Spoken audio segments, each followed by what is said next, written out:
मित्रों, जैसे कि दिन के बाद रात का होना निश्चित है, ठीक उसी प्रकार से यह भी निश्चित है कि जिसने भी इस मृत्यु लोक में जन्म लिया है उसे एक न एक दिन मृत्यु को प्राप्त होना ही है। अगर पृथ्वी लोक पर कोई सबसे बड़ा सत्य है तो वह है मृत्यु। फिर भी कुछ लोग ऐसे होते हैं जो इस सच्चाई को स्वीकार नहीं करते हैं। आप सभी ने यह देखा होगा कि सनातन धर्म में मृत्यु के बाद सबका दाह संस्कार किया जाता है।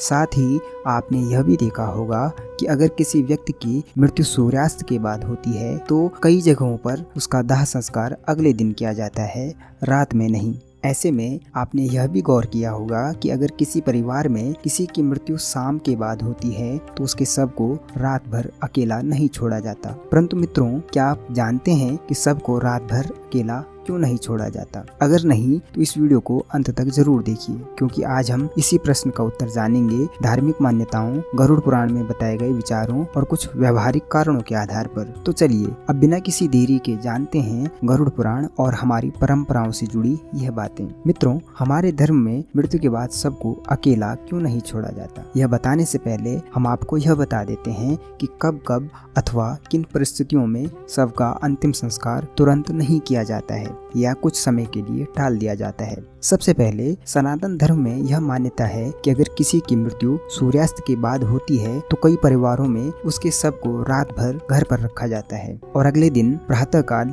या उचित समय पर दाह संस्कार किया जाता है। इसका एक धार्मिक कारण यह भी माना जाता है कि सूर्य का प्रकाश शुभ कर्मों का साक्षी माना जाता है और इसलिए अंतिम संस्कार जैसे महत्वपूर्ण संस्कार को दिन के उजाले में करना श्रेष्ठ समझा गया है। इसके अलावा अगर किसी की मृत्यु पंचक काल में होती है तो कुछ परंपराओं में सबको कुछ समय के लिए घर पर रखा जाता है और पंचक समाप्त होने के बाद दाह संस्कार किया जाता है। हालांकि कई स्थानों पर पंचक में विशेष विधि, पूजा या उपाय करके भी अंतिम संस्कार किया जाता है। गरुड़ पुराण और लोक मान्यताओं में यह बताया गया है कि सूर्यास्त के बाद या अशुभ समय में अंतिम संस्कार करने से मृत आत्मा की आगे की यात्रा में बाधा आ सकती है। इसी कारण अगर कोई व्यक्ति रात में मर जाए तो ऐसी स्थिति में सबको तुरंत शमशान घाट नहीं ले जाया जाता, बल्कि घर पर रखा जाता है और सुबह होने की प्रतीक्षा की जाती है। ऐसे समय में मृत शरीर को एक पल के लिए भी अकेला नहीं छोड़ा जाता और कोई न कोई व्यक्ति हमेशा उसके पास मौजूद रहता है। मृत शरीर को अकेला न छोड़ने का पहला कारण यह है कि अगर शव को अकेला छोड़ दिया जाए तो कुत्ते, बिल्ली या अन्य जानवर उसे नुकसान पहुंचा सकते हैं। गरुड़ पुराण की मान्यताओं के अनुसार मृत शरीर के साथ ऐसा अनादर मृत आत्मा की यात्रा के लिए अशुभ माना जाता है। दूसरा कारण यह बताया जाता है कि मृत्यु के बाद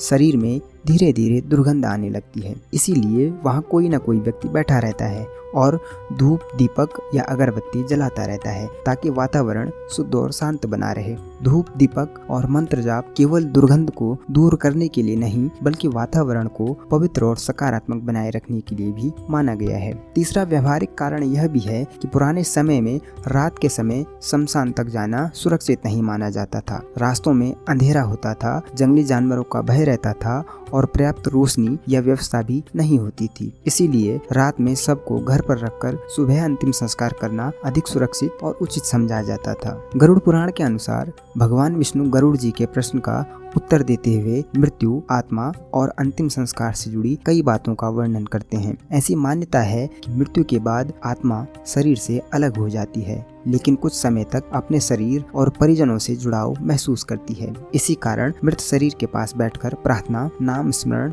और मंत्र जाप किया जाता है। कुछ परंपराओं में यह भी माना जाता है कि मृत्यु के बाद शुरुआती दिनों में पिंडदान, तर्पण और श्राद्ध जैसे कर्म आत्मा की आगे की यात्रा में सहायक होते हैं। इसीलिए केवल दाह संस्कार ही नहीं, बल्कि उसके बाद के संस्कार भी महत्वपूर्ण माने जाते हैं। इसके अलावा गरुड़ पुराण में यह भी बताया गया है कि अगर किसी व्यक्ति की मृत्यु हो जाती है और उसकी संतान या निकट परिजन उस समय उपस्थित नहीं हैं, तो शव को कुछ समय तक घर पर रखा जा सकता है ताकि परिजन आकर अंतिम संस्कार कर सकें। पहले के समय में यह जिम्मेदारी मुख्य रूप से पुत्र को दी जाती थी, लेकिन आज कई परिवारों और परंपराओं में पुत्री, पत्नी या परिवार का अन्य सदस्य भी अंतिम संस्कार और अंतिम कर्म कर सकता है, खासकर जब पुत्र उपस्थित न हो। मान्यता है कि जब अपने परिजन श्रद्धा और विधि से मृत शरीर को मुखाग्नि देते हैं तो मृत आत्मा की आगे की यात्रा सरल होती है। लेकिन यदि अंतिम संस्कार बिना श्रद्धा, बिना विधि या लापरवाही से किया जाए तो आत्मा को शांति प्राप्त करने में कठिनाई हो सकती है। सूर्यास्त के बाद मृत शरीर का दाह संस्कार करना कई परंपराओं में वर्जित माना गया है।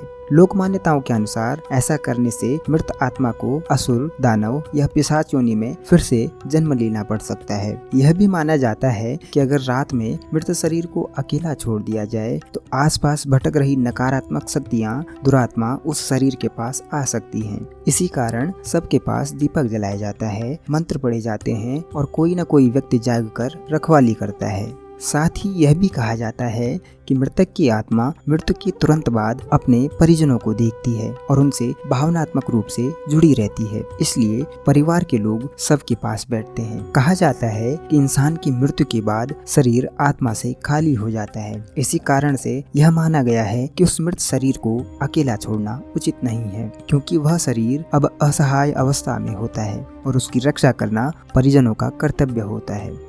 और यही वजह है मित्रों कि सनातन धर्म में रात के समय सबको अकेला नहीं छोड़ा जाता। इसके पीछे केवल धार्मिक भय नहीं बल्कि श्रद्धा, सुरक्षा, स्वच्छता, पारिवारिक जिम्मेदारी और मृत आत्मा के सम्मान की भावना भी जुड़ी हुई है। मित्रों, आप इस बारे में क्या सोचते हैं हमें कमेंट करके जरूर बताएं। और अगर आपको गरुड़ पुराण और सनातन परंपराओं से जुड़ी यह जानकारी पसंद आई हो तो इस वीडियो को लाइक और शेयर जरूर करें। और अगर आप हमारे चैनल पर नए हैं तो हमारे चैनल को सब्सक्राइब करें और बेल आइकन को भी दबा दें ताकि हमारी कोई भी नई वीडियो आपसे मिस न हो। धन्यवाद।